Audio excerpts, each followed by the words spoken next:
नमस्कार। India debate में आप सबका स्वागत है। मैं हूं आशुतोष पाठक। मित्रों, मोदी के दुश्मन शांति से बैठ नहीं सकते। हर दिन, हर सप्ताह, हर महीने और हर साल उनके लिए विरोध का वातावरण तैयार करना ऐसे लगता है एक काम है।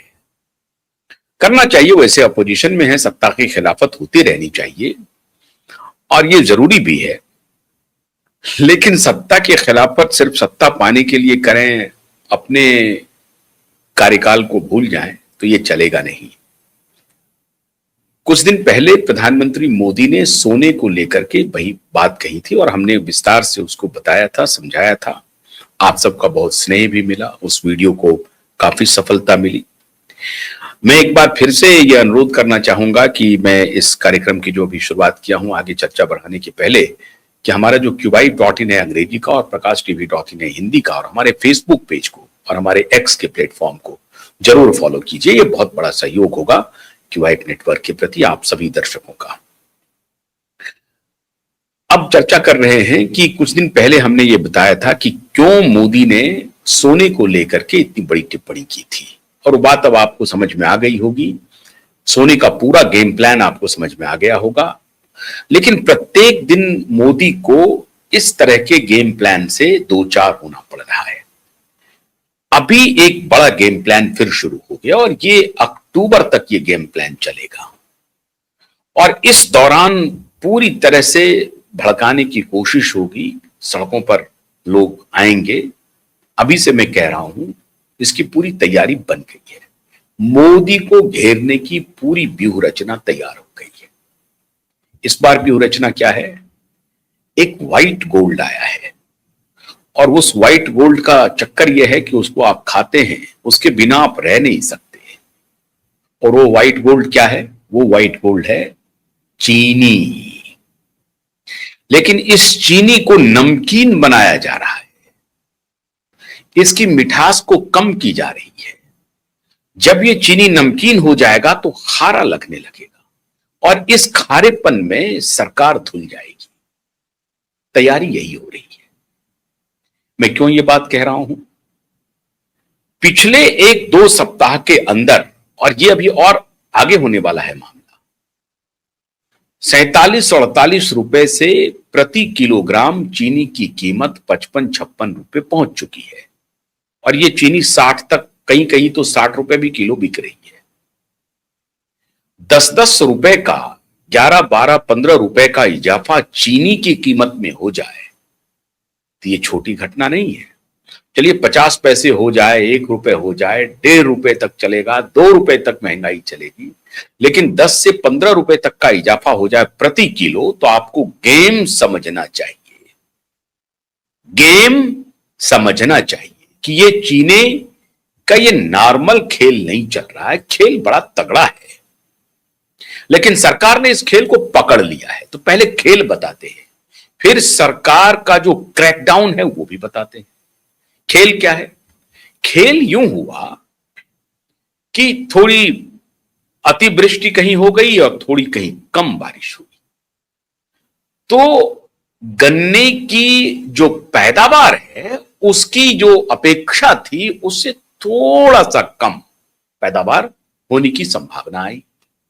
जैसे ही यह जानकारी मिली कि गन्ने की पैदावार पे कुछ प्रभाव पड़ सकता है, एक, और दूसरी बात, 2022, 23, 24, 25 में भी गन्ने से इथेनॉल बनाने की बात होती थी और बड़ी मात्रा में बनती थी।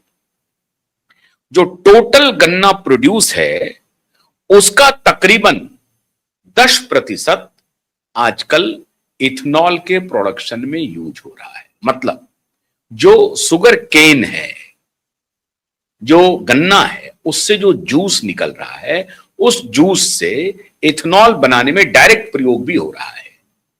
खाली उसके जो अतिरेक है गन्ने का, जब आप उसका जूस निकाल लेते हैं और उसके बाद जो बचता है, उससे जो निकाला जाता है, उससे जो बनाया जाता है इथेनॉल, उसके अलावा डायरेक्ट गन्ने के जूस से भी इथेनॉल बनाने की प्रक्रिया होती है। तो टोटल गन्ने के प्रोडक्शन से 10% का प्रोडक्शन जो है वो इथेनॉल में प्रयोग हो रहा है, बल्कि 12% तो प्रयोग हुआ 2022-23 में। लेकिन अभी 26 में, 25-26 में चूंकि इथेनॉल में आग लगाई गई, इथेनॉल के नैरेटिव में आग लगाई गई कि इथेनॉल से जो है वो हमारी गाड़ियां खराब हो रही हैं, तो इथेनॉल अभी क्या है, चर्चा में है, चर्चा के केंद्र में है। और उससे एक वर्ग नाराज है कि जिनको पुरानी गाड़ियां हैं, 2023 के पहले की गाड़ियां हैं, उनकी गाड़ियों पर असर हो रहा है, इसमें कोई शक नहीं है, कोई शक नहीं है। लेकिन मैं इसके पहले जरा इस सरकार को घेरने वाले लोगों से एक मैं वीडियो, आप सबने देखा होगा, लेकिन फिर भी मैं आपको ये वीडियो, प्रवीण मैंने आपको भेजा है, वो वीडियो को चलाइए जरा सा। ये वीडियो है 2012-13 का, उसके पहले का भी, बल्कि 2004 के बाद का वीडियो है ये श्रीमान मणिशंकर अय्यर जी का है, जब वो पेट्रोलियम मिनिस्टर थे।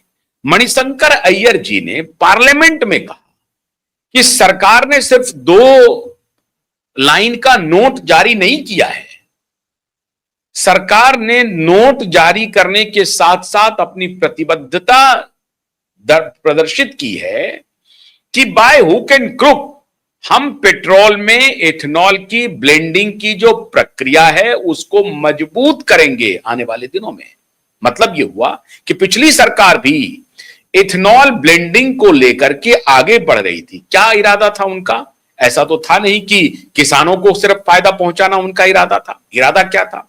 इरादा यह था कि पेट्रोलियम पर जो हमारी डिपेंडेंसी है उसमें कमी आए।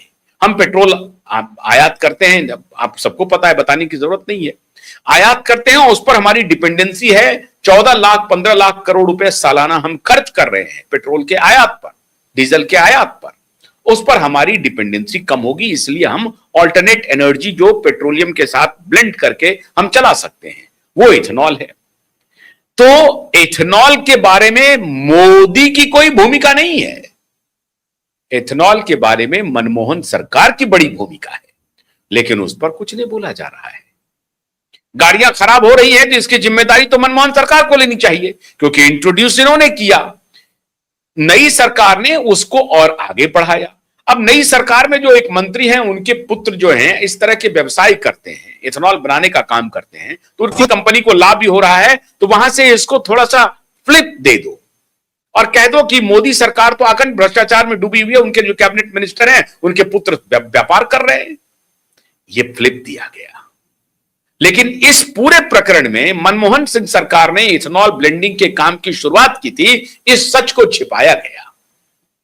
तो सच यह है कि मनमोहन सरकार, सुन लीजिए जरा सा, वो वीडियो रेडी है, सुनिए। मैं सदन को आश्वासन दे सकता हूं कि हमारी सरकार बस 2 पंक्तियां लिखकर बैठेगी नहीं, काम करेगी। We are a government that works. और हमने आश्वस्त कर दिया है कि एथेनॉल का ब्लेंडिंग होगा पेट्रोल के साथ, और यदि एथेनॉल की उपलब्धि ज्यादा बढ़ती हो तो तब इसको हम बढ़ाएंगे। मैं माननीय सदस्य से यह कहना चाहता हूं कि उनको नहीं भूलना चाहिए कि ethanol is a residual product and we in the oil sector are the residual consumer.